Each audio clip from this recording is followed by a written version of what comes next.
Update 1.0 for World of Tanks was released on March 20th. The game switched to the new graphics engine, Core.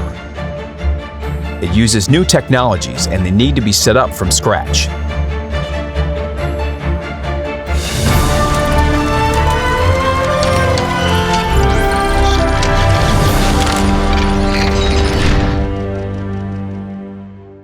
Players will be suggested a preset for graphics settings, which considers the performance of their PCs.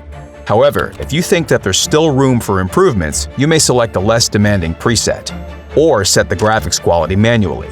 Comfortable settings are the golden balance between the graphics quality and the number of frames per second, FPS. The normal FPS value is 30 or higher. The number of frames per second depends most of all on the combination of the CPU and graphics card, and it must be balanced. A powerful graphics card will be idle when coupled with a weak CPU. At the same time, a powerful CPU won't help a weak graphics card ensure high FPS. There is a way to identify the weak link. In the garage, grab your vehicle with a left button click and rotate it quickly. If the movement is not smooth, you're experiencing low FPS. Press Escape or click the cogwheel icon in the upper left corner of the screen. Select the Graphics tab from the game settings. Uncheck Dynamic Adjustment and decrease 3D render resolution. Repeat the experiment with a vehicle. If nothing changed, then your CPU is most probably the weak link, or the entire system. If the movement became sharp, then your graphics card lacks power. In this case, you could increase your FPS with some changes to the graphics settings. Let's review them one by one. Let's return to the Graphics tab. If the weak link is your graphics card, you can noticeably increase performance by decreasing 3D render resolution. It doesn't affect the quality of the interface display. It's better to enable dynamic adjustment for low-performance PCs. The game client will begin to track FPS changes.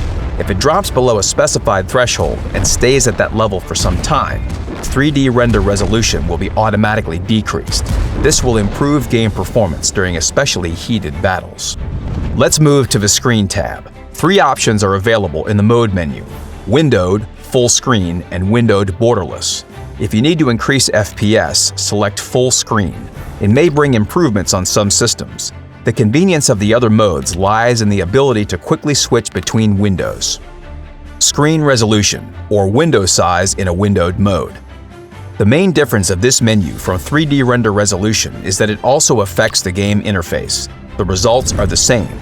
If you reduce the resolution, you can increase FPS on systems with a weak graphics card.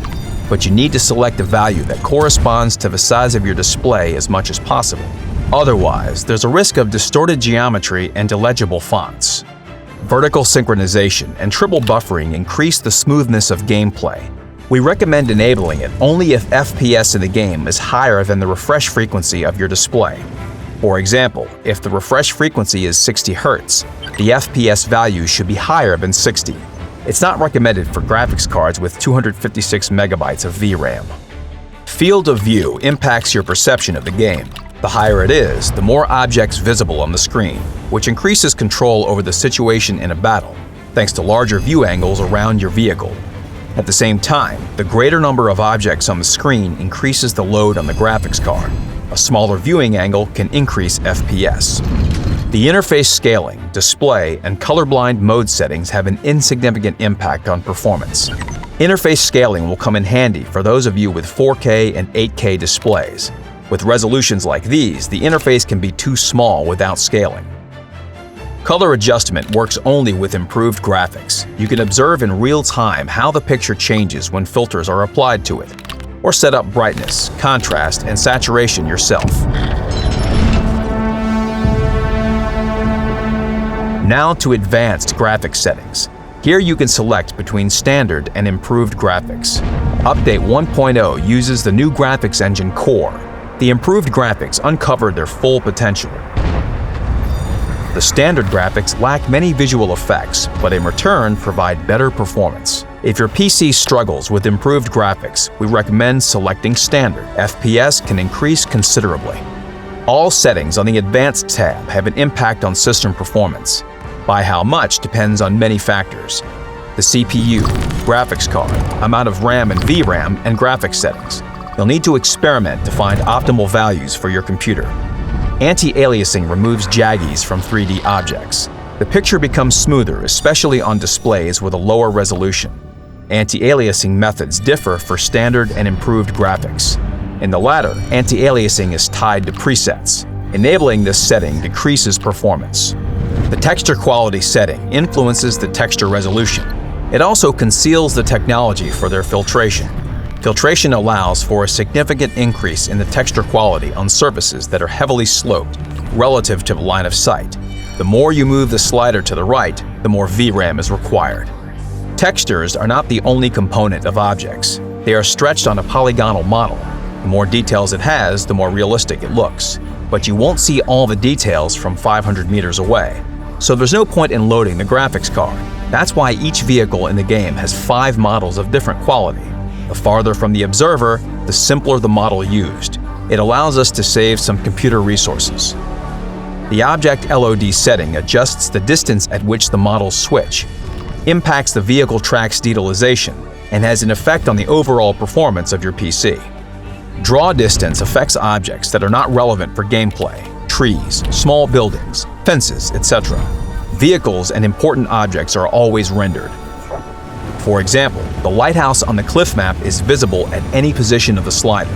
It doesn't have a noticeable impact on FPS. Lighting quality. The slider activates various technologies while you move it from low to ultra settings. You can see how armor gets wet and dries out at any position of the slider, but only in the scope of the improved graphics. Where there is light, there are shadows as well.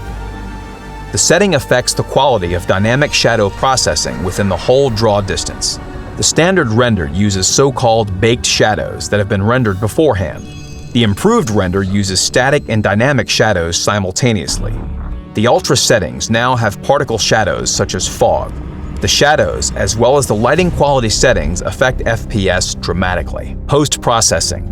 This setting is used for activating vignette and heat shimmer effects. It isn't recommended for low-end rigs. The motion blur effect makes objects naturally blurry. You can easily see the effect when you move the camera quickly. It isn't recommended for low-end rigs and for average FPS less than 30. Water looks completely new on the new graphics engine core. It became dynamic. Shots, explosions, and moving vehicles cause water disturbances. Changing the setting improves the quality of the water surface. Shadow details on water improve. Tessellation of detailed waves turns on. Lighting is rendered more correctly. This setting is resource intensive. Terrain. This slider defines at what distance the terrain geometry becomes simpler. The minimum setting highly simplifies the true terrain geometry around a vehicle. It may cause a difference between the client and server. In other words, you can't see a particular ledge, but it's there. So, after a shot, the shell will hit a hill ledge, but not an enemy. The terrain tessellation setting is designed for the improved graphics. It works only on graphics cards that support DirectX 11. It affects the terrain only. It adds small stones and holes, while shell holes and vehicle tracks become shaped geometrically.